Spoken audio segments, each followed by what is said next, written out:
Ponduru KGBV principal Soumya బదిలీ విషయంలో ఆమదాలవలస నియోజకవర్గం ఎమ్మెల్యే కోన రవికుమార్ వ్యవహరించిన తీరు గత వారం రోజులుగా వారు మాత్రం ఈరోజు ప్రతి ఒక్కరు కూడాను ఆమెకు జరిగిన అన్యాయంపై ఒకవైపు కొంతమంది మద్దతు తెలిసే ఆయనకి నిరాదరణ ఆరోపణలు చేశారని ఆయన మాత్రం బాహాటంగా తనపై నిరాదరణ ఆరోపణలు చేశారు. వారెవరిని వదలని ఆయన సవాల్ ఇచ్చారు. కాకపోతే ఈ వివాదంలో అక్కడ సామాజిక వర్గం ప్రస్తావన ఆమె తేవడం, ఈ విషయంపై కాలింగ్ సామాజిక వర్గం యావత్తు కూడాను ఆమె వివాదంలో సామాజిక వర్గం ప్రస్తావన తెచ్చినటువంటి విషయాన్ని మాత్రం తీవ్రంగా ఖండిస్తున్నారు. ప్రస్తుతం ఈ వివాదంలో కాలింగ సామాజిక వర్గం ప్రస్తావన తేడానికి గల కారణాలేంటి, అసలు ఆ సామాజిక వర్గానిపై రాజకీయమైనటువంటి బురద జల్లే ప్రయత్నంలో ఆ నియోజకవర్గం ప్రాతినిధ్యం వస్తున్నటువంటి కోన రవికుమార్పై కాలింగ సామాజిక వర్గం కావడంతోనే ఈరోజు ఒక పెద్ద కుట్ర జరుగుతుంది. ఆయనకి త్వరలో ఒక సముచిత స్థానాన్ని కూటమి ప్రభుత్వం కలగజేస్తుందన్నటువంటి ఒక సంకేతాల నేపథ్యంలో ఆయనపై ఈ వివాదం సామాజిక వర్గం బురదజల్లడంపై ఉన్నటువంటి ఏ అంశం ఈరోజు ఆ వివాదంలో చోటు చేసుకుందన్న విషయం మనతో మాట్లాడి కాలింగ కార్పొరేషన్ చైర్మన్ రోనంకి కృష్ణనాయుడు మనతో ఉన్నారు. చూస్తే కనుక రాజకీయాల్లో సామాజిక వర్గాల ఆధిపత్యం ఎక్కడ ఉండదు, కేవలం ఒక హెల్దీ పాలిటిక్స్ నడుస్తుంది. కానీ ఒక కాంట్రాక్ట్ ఉద్యోగం విషయంలో ఈరోజు కాలింగ్ సామాజిక వర్గం ప్రస్తావన ఎక్కడొచ్చింది, ఈరోజు ఆయనపై ఈ సామాజిక వర్గం పరంగా మూకుమ్మడి దారికి జరిగే పరిణామాలు మాత్రం శ్రీకాకుళంలో ఉన్నాయంటే, ఈ విషయంలో ముందుగా నేను చెప్పవలసింది సామాజిక వర్గంపై దాడి అన్న విషయాన్ని నెక్స్ట్ చెప్తాను. దానికంటే ముందుగా ఎవరైతే గౌరవ ఎమ్మెల్యే కోన రవికుమార్ మీద నిరాధారణమైన అభియోగాలు చేస్తున్నారో ఆమె వ్యవహార శైలి, అదేవిధంగా మీరన్నట్లు ఈ సామాజిక వర్గం పైన ఆమె దాడి చేయడానికి ఆమె మాటల్లోన, ఆమె వ్యవహార శైలిలోన, తీరులోనే స్పష్టంగా కనిపిస్తుంది. ఆమె ఒక కాలింగ్ సామాజిక వర్గానికి సంబంధించిన వ్యక్తిని పెళ్లి చేసుకొని ఆయన్ని మోసం చేసి, ఆయన్ని బ్లాక్మెయిల్ చేసి, ఆయన్ని ఎంతవరకు నాశనం చేయాలో చేసేసి, తరువాత కూడా ఒక రకమైనటువంటి ఆమె ఆ ప్రవర్తన, ఆమె కుటుంబ పనితీరు అన్నీ కూడా పరిగణలో తీసుకుంటే అవకాశం ఉన్నంత వరకు ఆమె జనాలు అంటే అధికారులను కానీ రాజకీయ నాయకులను కానీ బ్లాక్మెయిల్ చేయడం, లబ్ధి పొందడం అలవాటైంది. ఆ అలవాటుగానే ఈ సామాజిక వర్గం తాలూకా సహజంగా కాలింగ సామాజిక వర్గం మొదటి నుంచి కూడా నెమ్మదస్తులు, ఒక రకమైనటువంటి విశాల భావంతో చరిత్ర ఎక్కడ తీసుకున్నా సరే ఈ సామాజిక వర్గం తాలూకా స్మూత్నెస్ అనేది చరిత్ర చెబుతుంది. ఎప్పుడు చూసినా ఇప్పుడు చూసినా వాళ్ళలో ఒక రకమైనటువంటి సానుకూలత, పాపం చేసేవాడే పోతాడు, గరికి తిన్న గాడి వస్తుంది కానీ గరిక చావదనే సామెతతో ఉన్నటువంటి వర్గం ఈ కాలింగ సామాజిక వర్గం. ఆ సౌమ్యతత్వమే ఈరోజు ఒక చేతకాని ఒక పరిణామాలుగా అవతల వాళ్ళు తీసుకొని ఈరోజు ఈ సామాజిక వర్గాన్ని అనగదొక్కేందుకు ఇటువంటి చిన్న విషయాల్లో కూడా సామాజిక వర్గం ప్రస్తావన తెస్తున్నారు. అలా అని అన్ను, కానీ దాన్ని ఇప్పుడు ఆవిడ అయితే మాత్రం ఆ విధంగా ఆ అలుసు తీసుకొని దాడి అనేది ఎటువంటి ఆధారాలు లేకుండా ఆమె స్వప్రయోజనాల కోసం, ఆమె తాలూకా కొన్ని రకాలైనటువంటి సొంత వ్యవహారం కోసం ఈ దాడి అనేది ఆమె ఆలోచనకు వచ్చింది. దానికేంటంటే వివేకము, జ్ఞానము, ఎటువంటి అని మీద ఒక రకమైన అవగాహన ఉన్న వాళ్ళు ఎవరు కూడా ఆమె దాడిని ఎవరు కూడా సహకరించరు. అయితే దౌర్భాగ్యం ఏంటంటే దానికి సమిధులుగా అదే సామాజిక వర్గం వారు దాన్ని మినిమం అవగాహన లేకుండా దాన్ని వాళ్ళ స్వార్థ రాజకీయాల కోసం, అంటే ఇప్పుడు ఏదైతే ఆమదాలవలస నియోజకవర్గం ఇన్ఛార్జిగా ఉన్న వైసీపీ పార్టీ చింతాడ రవికుమార్, ఆయన విజ్ఞుడు అంటున్నారు, చదువుకున్నాను అంటున్నాడు, అలాగే ఆయన అన్ని రకాలైనటువంటి సబ్జెక్ట్ ఉన్నట్టు మాట్లాడుతున్నారు.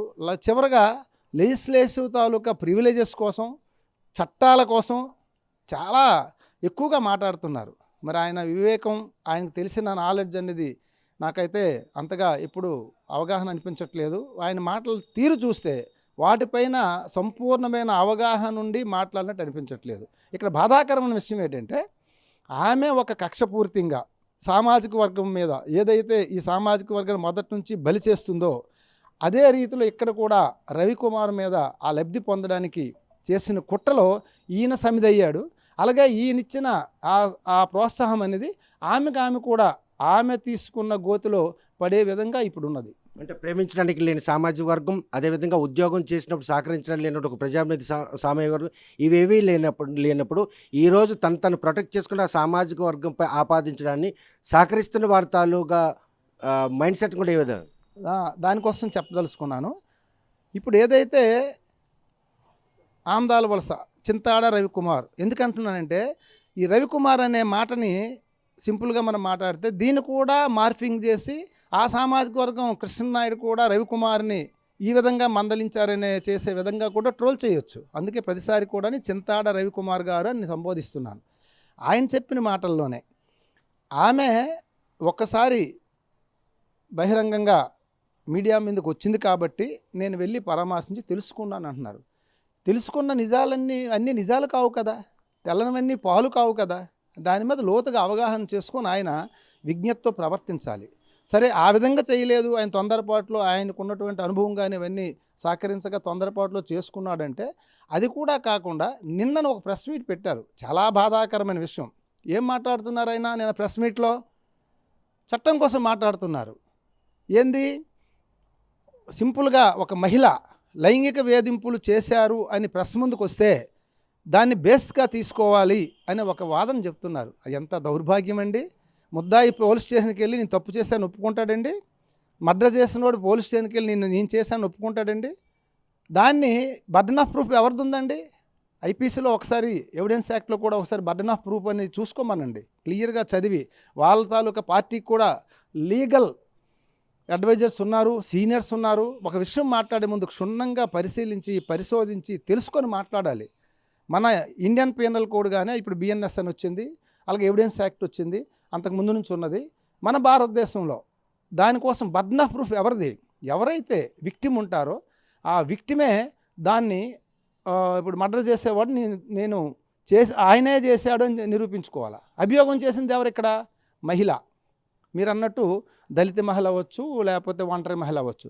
ఆ అభియోగాన్ని ఆయన చేశాడని రుజువు చేసిన బాధ్యత ఎవరిది? ఆమెది.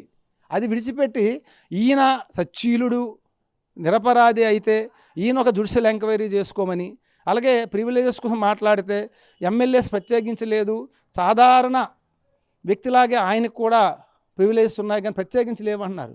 మరి ప్రజాప్రతినిధిగా ఆయన ఉన్న ప్రత్యేకమైన విధులేంటి, ఆయనకు ఉన్నటువంటి ఎంపవర్స్ ఏమున్నాయో కూడా తెలుసుకోకుండా ఒక నియోజకవర్గానికి ఇన్ఛార్జిగాను రేపు దాన్ని అంటే ఒక రకంగా ఆ ఆశాభావాలతో నువ్వు ఒక ప్రజాప్రతినిధిగా ఎదగాలనుకుంటే మినిమం ఫండమెంటల్స్ తెలకుండా ఈ విధంగా ఎట్లా మాట్లాడుతున్నావో నువ్వు ఒకసారి నీ విజ్ఞతగా విడిచిపెడుతున్నాను. అదేవిధంగా ఆ వైసీపీ పార్టీలను పెద్దలు కొంతమంది విజ్ఞత ఉన్న వాళ్ళు కూడా ఆయనకు మంచి సూచన ఇవ్వాలని కోరుకుంటున్నాను.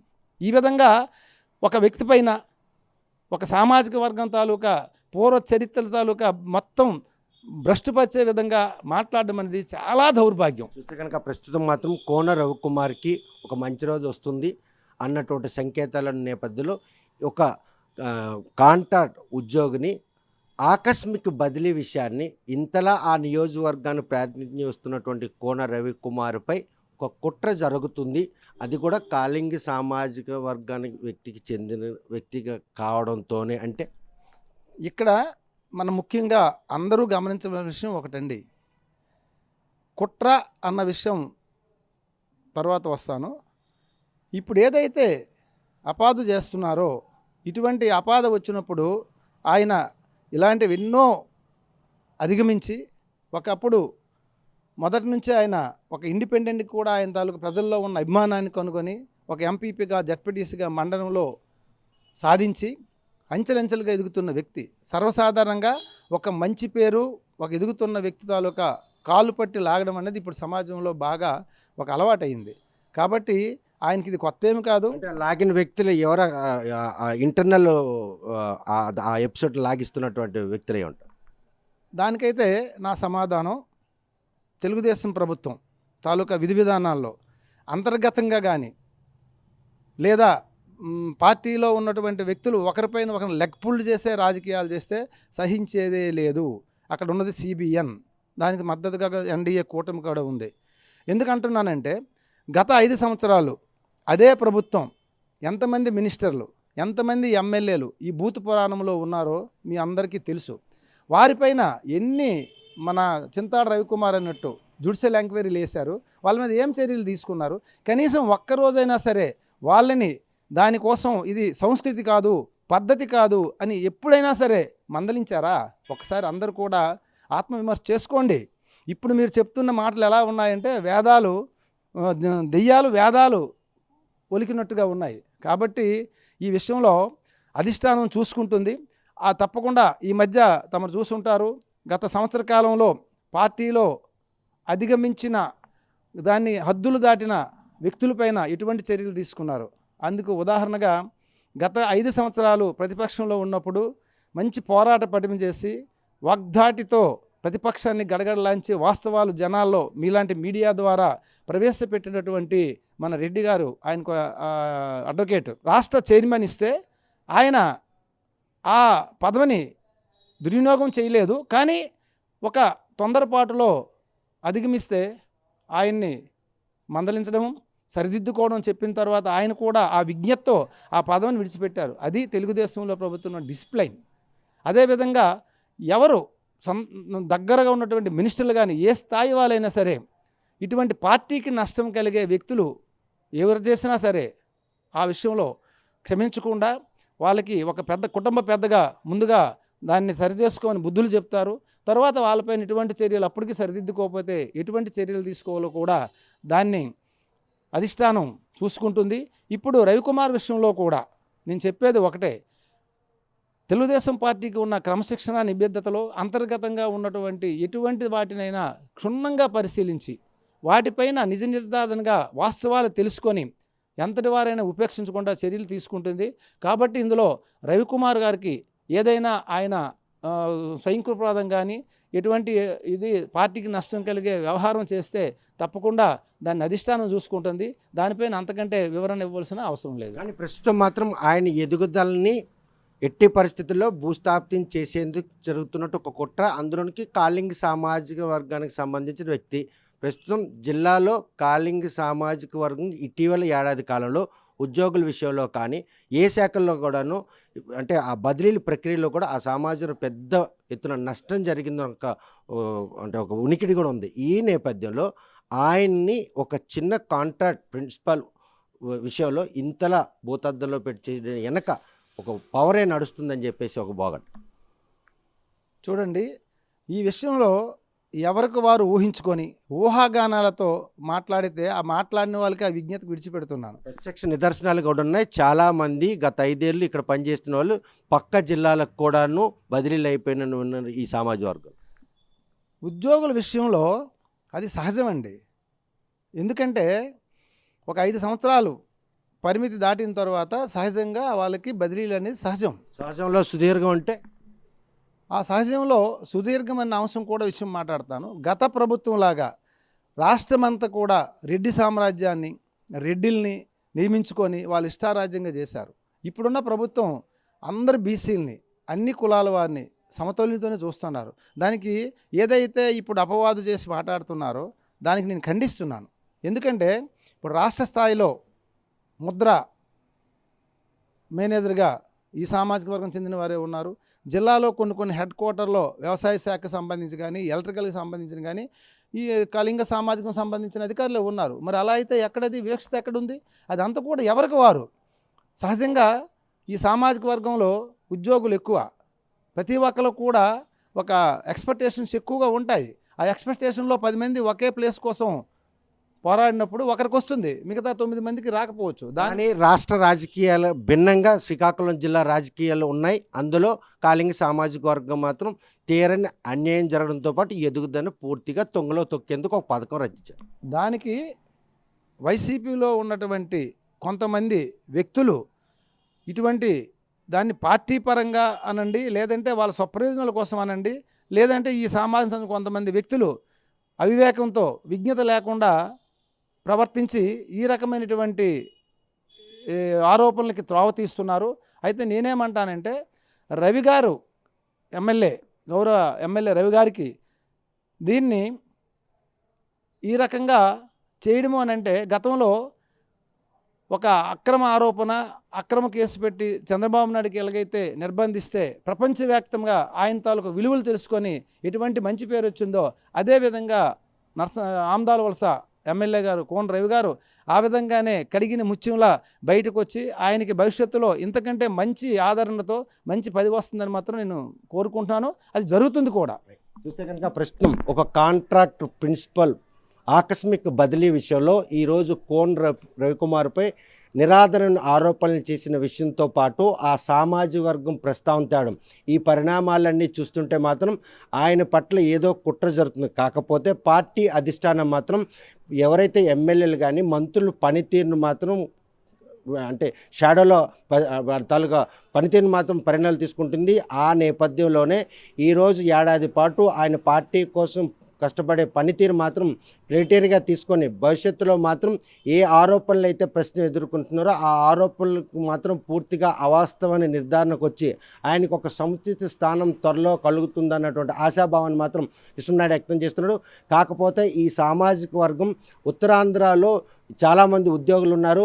వారి బదిలీల విషయంలో మాత్రం రాజకీయ ప్రమేయం కానీ ఇతర సామాజిక వర్గాల ప్రమేయం ఉండబోదు. కేవలం ప్రతిపక్షాలు హోదా కోల్పోయినటువంటి వైసీపీ నాయకులే ఈ అంశాన్ని మాత్రం భూతద్దంలో పెట్టి ఇటువంటి విషయాల్లో మాత్రం ఆ సామాజిక వర్గాన్ని పూర్తిగా బదనాం చేసేందుకు చేసిన ప్రయత్నాలు మానుకోవాలి. లేకుంటే మాత్రం వారిపై కూడా తగిన చర్యలు చేపట్టడానికి సిద్ధంగా ఉన్నామని కృష్ణ. మరి ఈ విషయంలో ఆ సామాజిక వర్గాన్ని ఆపాదిస్తున్న వారు అప్రమత్తం అవుతారా?